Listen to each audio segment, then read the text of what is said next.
কারণ ইন্নাকা লাআলা খুলুকিন আযীম, আপনাকে সর্বোত্তম চরিত্র মাধুরী আমি দান করেছি। নিশ্চয়ই আপনি সর্বোত্তম চরিত্র মাধুরীওয়ালা পয়গম্বর। আল্লাহু আকবার বলেন। আপনার জন্যই সর্বোত্তম চরিত্র, খুলুকে আযীম, খুলুক হাসান, কারীম আযীম। কারীম হাসান এর চেয়ে অনেক উঁচু আখলাক হলো খুলুকে আযীম। খুলুকে হাসান দিয়া, খুলুকে কারীম দিয়া ওই জায়গায় পৌঁছা যায় না, খুলুকে আযীম দিয়া যেখানে পৌঁছা যায়। এ কারণে নবীজিকে খুলুকে আযীম দান করা হয়েছে।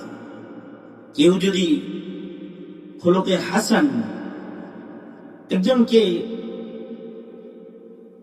খুলুকে হাসানের উদাহরণ হলো সে কেসাস গ্রহণ করে, কারীম মোলারাও কেসাস গ্রহণ করে এবং ক্ষমা করে।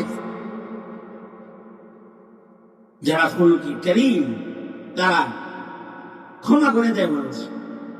খুলুকে হাসান, কেউ তাকে আক্রমণ করেছে, সে প্রতিশোধ নেয়, কেসাস আল্লাহর পক্ষ থেকে যতটুকু নেওয়ার অনুমতি আছে অতটুকু নিয়ে ফেলায়। এটা আখলাকের বাইরের জিনিস।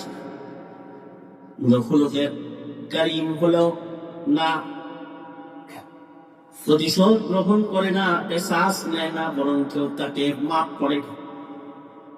আর খুলুকে আযীম হলো প্রতিশোধ তো নেই না, ক্ষমা তো করেই করে, উল্টা যে ক্ষতি করেছে তার উপকার করে। খুলুকে আযীম, ইন্নাকা লাআলা খুলুকিন আযীম। নবীজির সিরাত বললে সিরাত শুনবে, নবীজি যে আসলে খুলুকে আযীম এটা সুস্পষ্ট হয়ে যাবে। যেমন সিরাতের কিছু খণ্ড আপনাদের সামনে পেশ করি।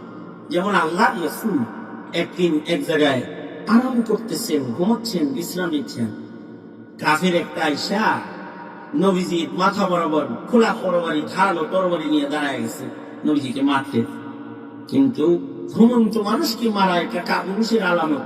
এ কারণে বদি নবীজিকে ডাকতেছে, এই মুহাম্মদ, এই যে তরবারি গলা বরাবর খাড়াইছে, ওঠো ওঠো, কে বাঁচাবে তোমাকে? আমার এই তরবারির নিচ থেকে তোমাকে আজকে কে বাঁচাবো? আপনারা বলেন তো বাঁচানোর ওয়ালা আসলে কি? জোরে বলেন, আওয়াজ করে জোরে বলেন, আরো জোরে করে বলেন। কেউ কাউরে বাঁচাইতে পারে? ভারত বাঁচাইতে পারবে, আমেরিকা বাঁচাইতে পারবে?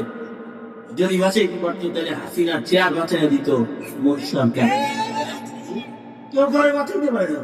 বাঁচানোর ওয়ালা কি? জোরে বলেন। এই ইহুদি বলে, তোমাকে কে বাঁচাবে? আল্লাহ রাসূল উঙ্গুলির উপরে উঠায় বলেন আল্লাহ। বলেন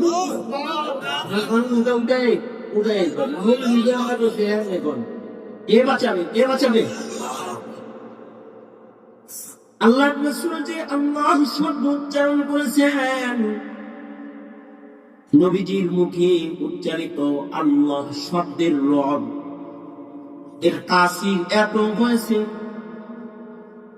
ইহুদির হাত থেকে কাঁপতে কাঁপতে তরবারিটা মাটিতে পড়ে গেছে। সে থাকা পয়গম্বর শোয়া থেকে উঠছেন, ইহুদির হাতে তরবারিটা পড়ে যাওয়া তরবারি নিজের হাতে নিয়া ইহুদির গলা বরাবর তরবারিটা ধুইরা আল্লাহ রাসূল বলতেছেন, মান ইয়ামনিউকা মিন্নী, এবার তোমাকে কে বাঁচাবে? ইহুদি তো ইহুদি, সে কয় আনতা, আপনি বাঁচাবেন, আপনি আমাকে বাঁচাবেন। আল্লাহ রাসূল তাকে বললেন, যাও, তোমাকে মাফ করে দিলাম।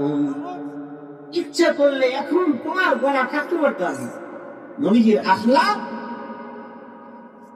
খুলুকে আযীম পয়গম্বর মাফ করে দিলেন। একটু আগে কিন্তু গলায় ধরছে দরবার। এখানে আল্লাহর রাসূল বলেন, এই মুআদ, তুমি কি চরিত্রওয়ালা হইতে চাও? তাহলে খুযিল আফওয়া ওয়া'মুর বিল উরফ, খুযিল আফওয়া ওয়া'মুর বিল উরফি ওয়া আ'রিজ আনিল জাহিলিন। মানুষকে ক্ষমা করতে থাকো, আফও দরগুজার হও। কেউ তোমাকে কষ্ট দিল, তারে মাফ করে দাও। ক্ষমা করা এটা একটা আখলাক। ক্ষমা করতে পারাটা আখলাক। মানুষকে মাফ করবা, বেশি বেশি ক্ষমা করবা। যারা ক্ষমাশীল হয় তারা আখলাকওয়ালা। আর যারা ক্ষমা করতে জানে না তাদের আখলাক ঠিক থাকে। শেখ হাসিনা ক্ষমা করতে জানে নাই, আখলাক নষ্ট হয়ে গেছে। বাপে বলছে তোরে মাফ করে দিলাম, যে কয় না, যুদ্ধ অপরাধী আইন মাফ নাই। এমন একটা আইন বানাইছে,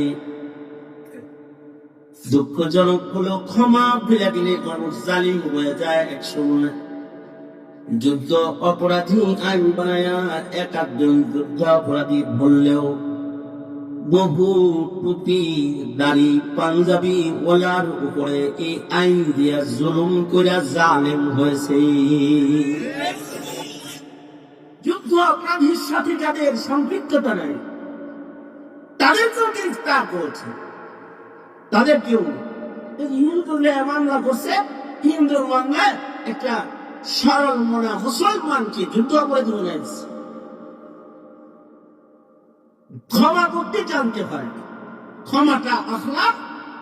যারা ক্ষমা করে তারা আখলাকি হয়, তাদের চরিত্র সুন্দর হয়। আল্লাহ রাসূল সাল্লাল্লাহু আলাইহি ওয়াসাল্লাম ক্ষমা করতেন, দুশমনকেও মাফ করতেন, কাফেরকেও ক্ষমা করে দিতেন।